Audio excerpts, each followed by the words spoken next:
नरेंद्र मोदी, तुमने ये जो बदतमीजी करी है कि देश के आंदोलनकारियों को तुमने ये कहा है कि वो परजीवी हैं, वो फलां हैं। अरे भूल गए महात्मा गांधी भी आंदोलनकारी, तुम्हारे अटल बिहारी वाजपेयी भी आंदोलनकारी, और तो और तुम खुद अनुच्छेद 370 को लेकर आंदोलन करते थे। तब कहाँ था ये परजीवी? परजीवी बोलना भारत की जनसंख्या को बहुत गलत है। ऐसे गायब किए जाओगे राजनीति से, दिखाई नहीं दोगे दोबारा। मोदी जी तो यही कहना चाहते हैं, और कितनी शर्म की बात है कि जिन लोगों ने उनको चुन के बिठाया आज उन्हीं को परजीवी कहते हैं, उन्हीं को आतंकवादी कहलवाते हैं, उन्हीं को देशद्रोही कहलवाते हैं। इसका मतलब तो ये है कि ऐसा बोलने वाला, कहते हैं ना पीलिया जिसको होता है उसको पीला दिखता है। तो आतंकवादी अगर नरेंद्र मोदी तुम हो तभी दूसरों को आतंकवादी बोलते हो।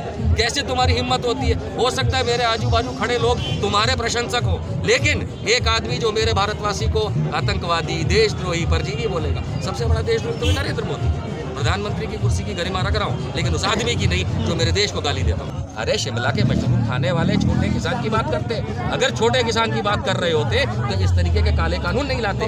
तो लिख के दे दिया होता MSP आज से पक्का, लिख के काहे नहीं दे रहे? गाय फटी पड़ी उनकी, तो बोल तो रहे हैं। ट्वीट से सरकार चलती है, ट्वीट से सरकार चलती है कि रुपया बनाया जाता है, वोट इकट्ठा किया जाता है। ट्वीट से कभी सरकार चलती है तो फिर हटा दो पार्लियामेंट को, ट्विटर का घर बना दो। तो सलमान खान की एक फिल्म का गाना है ना, जाने डायलॉग है कि तुम करो तो रासलीला और मैं करूँ तो कैरेक्टर डीला।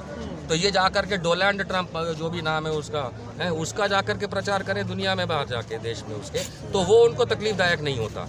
अगर खुद के अपने फ़ायदे के लिए दुनिया भर में जाके फ़ायदा करवाने की कोशिश करें तब भारतीय जनता पार्टी को कोई तकलीफ नहीं होती। लेकिन अगर इंसान किसी देश की बाउंड्री से नहीं बंधा हुआ है, अगर किसी भी देश का इंसान, चाहे हमारा हो चाहे उनका हो, अगर हमारे किसानों का, हमारे असली भारतवासियों का, इस धरती पुत्र का अगर समर्थन करता है तो मोदी जी तुमको क्या तकलीफ है? किसके देश का अनाज खाते हो? तुम्हारा अनाज कहाँ से आता है? कहाँ से आता है मोदी जी तुम्हारा अनाज?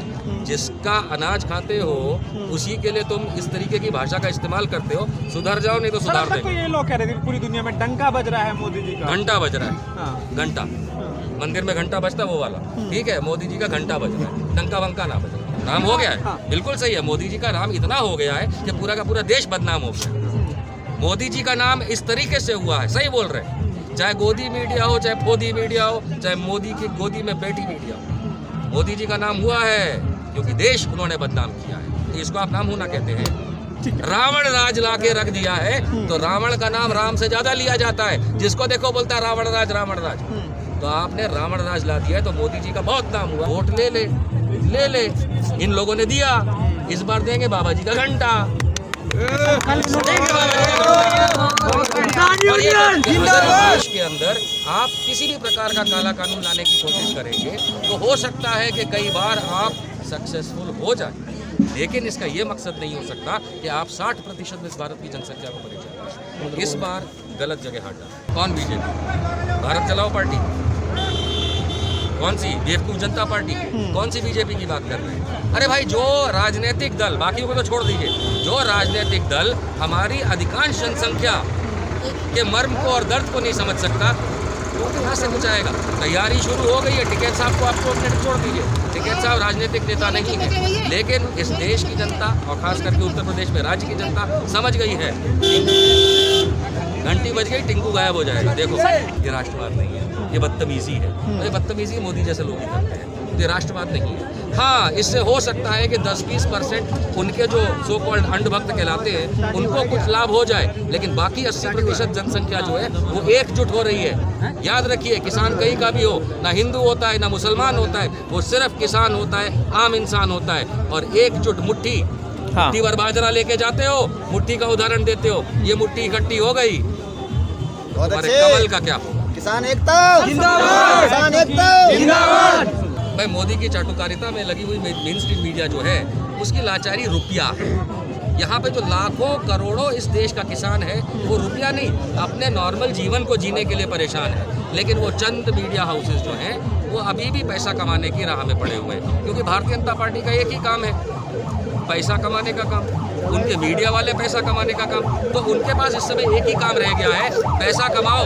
मोदी जी बिकाऊ है, बेच रहे हैं, लेकिन मेरा किसान बिकाऊ नहीं है, वो तुम्हारी हालत बिगाड़ दे। कानून वापस अगर ये नहीं लेंगे तो ये भारत की जनसंख्या पूरी की पूरी इस सरकार को वापस ले लेगी। कैसे, ये मत पूछिएगा, क्योंकि कानून कैसे थोपेगा इन्होंने बताया नहीं था, और कानून की जगह इनकी सरकार कैसे वापस ली जाएगी ये हम नहीं बताएंगे। लेकिन सर राज्यसभा में कल मोदी जी ने कहा कि हरित क्रांति का भी विरोध किया है लोग। अब तो ये सवाल आ गया कौन मोदी जी?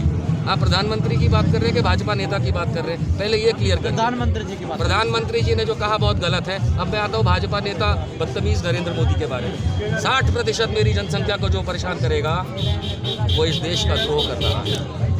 ये आम इंसान क्या लगता है आपको? ये करोड़पति है? ये आपको ऐसा लगता है कि ये बहुत बड़ा खिलाड़ी है जो जाके राजनीति समझेगा? बस ये 60% जनता है मेरे देश की, जो बेचारी इस समय किसी तरह अपने हक की बात कर रही है। 1857 की क्रांति दोबारा ना आए, कंपनी राज की बात कर रहा हूँ मैं, वरना बड़े बड़े राजा रजवाड़े उड़ा दिए गए। कह रहे हैं कि छोटे किसानों का भी हमें ध्यान रखना पड़ेगा, इस वजह से कानून लाए हैं। कौन छोटे किसानों की बात कर रहा है? कभी मोदी जी खेत में गए हैं? कभी उन्हें पता है हल कैसे चलाया जाता है? कभी मालूम है कि बैल के साथ कैसे बात की जाती है? कभी उन्हें पता है कि ज्वार चीज क्या होती है? और ये तो तब की बात है जब 2024 तक ये सरकार जिंदा रहेगी तब।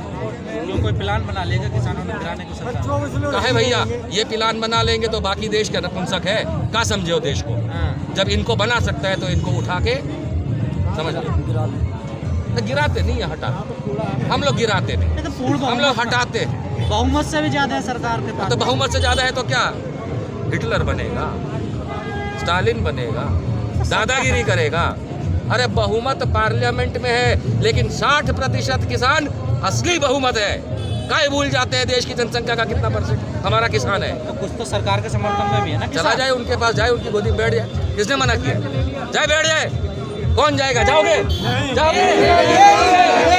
हो गया बाबा जी, घंटा मिल गया। अब बोलो। चलिए ठीक है। ठीक है, थैंक यू।